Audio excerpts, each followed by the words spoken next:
ನಮ್ಮ ಮುಂದಿನ ಚಾಪ್ಟರ್ ಕಲ್ಪನೆಯ ಪವಾಡ ಶಕ್ತಿ. ಕಲ್ಪನೆ ಎಂಬ ಕ್ರಿಯಾಶೀಲ ಬಲವನ್ನು ಸೂಕ್ತವಾಗಿ ಬಳಸಿದಲ್ಲಿ ಬೋರ್ ಕರೆದು ಬೀಳುತ್ತಿರುವ ಜಲಪಾತವನ್ನು ಬೆಳಕು ಶಕ್ತಿಯ ಮೂಲವಾಗಿ ಬದಲಿಸಬಹುದು. ಕಲ್ಪನೆ ಎಂದರೇನು? ಜ್ಞಾನ ಇಲ್ಲದೆ ಆಲೋಚನೆಯೊಂದನ್ನು ನೂತನ, ನವೀನ ಹಾಗೂ ತರ್ಕಬದ್ಧ ವ್ಯವಸ್ಥೆಯಾಗಿ ಪರಿವರ್ತಿಸುವ ಬುದ್ಧಿವಂತಿಕೆ. ಕವಿತ್ವ, ಕಲಾತ್ಮಕತೆ, ಆಧ್ಯಾತ್ಮಿಕ ಹಾಗೂ ವೈಜ್ಞಾನಿಕ ಚಿಂತನೆಯನ್ನು ಒಟ್ಟುಗೂಡಿಸುವ ಸಾಮರ್ಥ್ಯ. ಕಲ್ಪನೆಯಲ್ಲಿ ಎರಡು ವಿಧ: ಸಂಯೋಜಿತ ಹಾಗೂ ಕ್ರಿಯಾತ್ಮಕ. ಸಂಯೋಜಿತ ಕಲ್ಪನೆಯನ್ನು ವ್ಯಾಖ್ಯಾನಿಸಬಹುದು, ಅದರ ಮೂಲಕ ವಾಸ್ತವಾಂಶ ಚಿಂತನೆಗಳು ಹಾಗೂ ಆಲೋಚನೆಗಳನ್ನು ಪರಿಶೀಲಿಸಬಹುದು, ಹೊಸತನ್ನು ಸೃಷ್ಟಿಸಬಹುದು. ನಾವೆಲ್ಲರೂ ಇಂತಹ ಸಂಯೋಜಿತ ಕಲ್ಪನೆಯನ್ನು ಹೊಂದಿರುತ್ತೇವೆ. ಆದರೆ ಲೇಖಕರು, ಕಲಾವಿದರು, ಸಂಗೀತಗಾರರು ಹಾಗೂ ವಿಜ್ಞಾನಿಗಳು ಕ್ರಿಯಾತ್ಮಕ ಕಲ್ಪನೆಯನ್ನು ಹೊಂದಿರುತ್ತಾರೆ. ಬಳಕೆಯಿಂದ ಇವೆರಡು ಕಲ್ಪನೆಗಳು ಹುರಿಗಟ್ಟುತ್ತವೆ, ಜಾಗೃತಗೊಳ್ಳುತ್ತವೆ. ಇದನ್ನು ಹಲವು ಮನಃಶಾಸ್ತ್ರಜ್ಞರು ಸಂಶೋಧನೆಗಳ ಮೂಲಕ ಸಾಬೀತುಪಡಿಸಿದ್ದಾರೆ. ಹೀಗಾಗಿ ಯಶಸ್ಸು ಬೇಕು ಎನ್ನುವವರು ತಮ್ಮ ಕಲ್ಪನಾ ಶಕ್ತಿಯನ್ನು ನಿರ್ಲಕ್ಷಿಸಬಾರದು.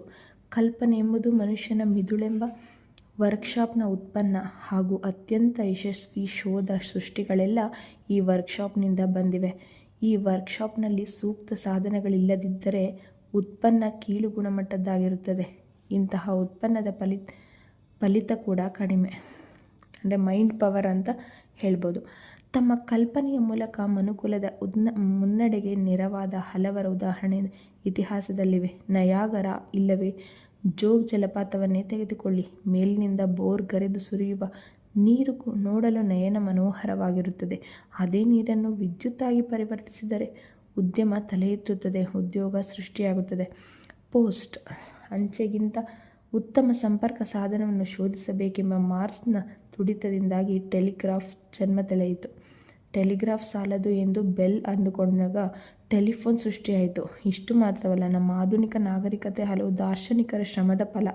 ಅವರು ತಮ್ಮ ಕಲ್ಪನೆಯನ್ನು ಬಳಸದೆ ಹೋಗಿದ್ದಲ್ಲಿ ನಾವೆಲ್ಲ ಇನ್ನೂ ಗವಿಯಲ್ಲೇ ಉಳಿದಿರಬೇಕಾಗಿತ್ತು. ಕ್ರಿಯಾತ್ಮಕ ಕಲ್ಪನೆಯ ಕೊಡುಗೆ ವೈಜ್ಞಾನಿಕ ಕ್ಷೇತ್ರಕ್ಕೆ ಸೀಮಿತವಾಗಿಲ್ಲ. ಕಲೆ, ಆರ್ಥಿಕ ಹಾಗೂ ಸಾಮಾಜಿಕ, ರಾಜಕೀಯ ಕ್ಷೇತ್ರಗಳಲ್ಲೂ ಅದರ ಛಾಪು ಕಾಣಬಹುದು. ಕಾಳಿದಾಸ, ರವೀಂದ್ರನಾಥ ಟ್ಯಾಗೋರ್ ಮತ್ತಿತರರು ತಮ್ಮ ಕೃತಿಗಳ ಮೂಲಕ ಜಗತ್ತಿನ ಗಮನ ಸೆಳೆದರು. ಲಿಯೋನಾರ್ಡೋ ಡಾ ವಿಂಚಿ ಮೊನಾಲಿಸಾಕ್ಕೆ ಮಾರು ಹೋಗದವರಿಲ್ಲ.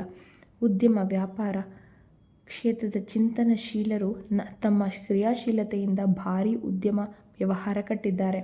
ಉದ್ಯೋಗ ಸೃಷ್ಟಿಯ ಜತೆಗೆ ದೇಶದ ಆರ್ಥಿಕ ಪ್ರಗತಿಗೆ ಕಾರಣರಾಗಿದ್ದಾರೆ. Gandhi, Nelson Mandela, Martin Luther king, Abraham Lincoln ಮತ್ತಿತರರ ಕ್ರಿಯಾಶೀಲ ಚಿಂತನೆಯಿಂದ ಕೋಟ್ಯಾಂತರ ಜನ ಸ್ವಾತಂತ್ರ್ಯದ ರುಚಿ ಕಂಡರು. ಆಡಳಿತಗಾರನಿಗೆ ಕಲ್ಪನಾಶಕ್ತಿ ಇದ್ದಲ್ಲಿ ಆತ ತನ್ನ ವ್ಯಾಪ್ತಿಯಲ್ಲಿ ಜನಸ್ನೇಹಿ ಕೆಲಸ ಮಾಡಬಹುದು, ಹೊಸ ಯೋಜನೆಗಳನ್ನು ರೂಪಿಸಿ ಚಾಲನೆ ನೀಡಬಹುದು. ಕ್ರಿಯಾಶೀಲತೆಯುಳ್ಳ ಗೃಹಿಣಿ ಮನೆ ಮತ್ತು ಸುತ್ತಮುತ್ತ ಸ್ಫೂರ್ತಿ, ಉತ್ಸಾಹಕ್ಕೆ ಕಾರಣವಾಗಬಹುದು. ಶ್ರೀಮಂತಿಕೆ ಇದ್ದರೂ ಕೆಲವರ ಮನೆಗಳು ಗೋದಾಮಿನಂತಿರುತ್ತವೆ. ಆದರೆ ಅದೇ ಕ್ರಿಯಾಶೀಲ ಗೃಹಿಣಿ ಇರುವ ಮನೆ ಮನಸ್ಸಿಗೆ ಮುದ ಕೊಡುತ್ತದೆ. ಕಲ್ಪನೆ ದೈವದತ್ತವೇ? ಖಂಡಿತ ಅಲ್ಲ. ನಾವೆಲ್ಲರೂ ಆ ವರವನ್ನು ಹೊಂದಿದ್ದೇವೆ. ಅದನ್ನು ಬಳಸಿಕೊಂಡು ಅತ್ಯುತ್ತಮ ಸೃಷ್ಟಿ ಎಲ್ಲರಿಗೂ ಸಾಧ್ಯವಿಲ್ಲ, ಆದರೆ ಅದರ ರಚನಾತ್ಮಕ ಬಳಕೆ ಸಾಧ್ಯವಿದೆ. ಮೊದಮೊದಲು ಅದರಿಂದ ಹೆಚ್ಚು ಉಪಯೋಗ ಆಗದೇ ಇರಬಹುದು. ಇದಕ್ಕಾಗಿ ಬೇಸರಬೇಡ. ಮಹಾನ್ ನಾಟಕಕಾರ ಕಾಳಿದಾಸನಿಗೆ ಕೂಡ ಯಶಸ್ಸು ಎಂಬುದನ್ನು ಯಾರೂ ತಟ್ಟೆಯಲ್ಲಿಟ್ಟುಕೊಡಲಿಲ್ಲ. ನಿಮಗೆಲ್ಲ ಗೊತ್ತಿರುವಂತೆ ಬಾಲ್ಯದಲ್ಲಿ ಆತ ಅಷ್ಟೇನೂ ಪ್ರತಿಭಾವಂತನಾಗಿರಲಿಲ್ಲ.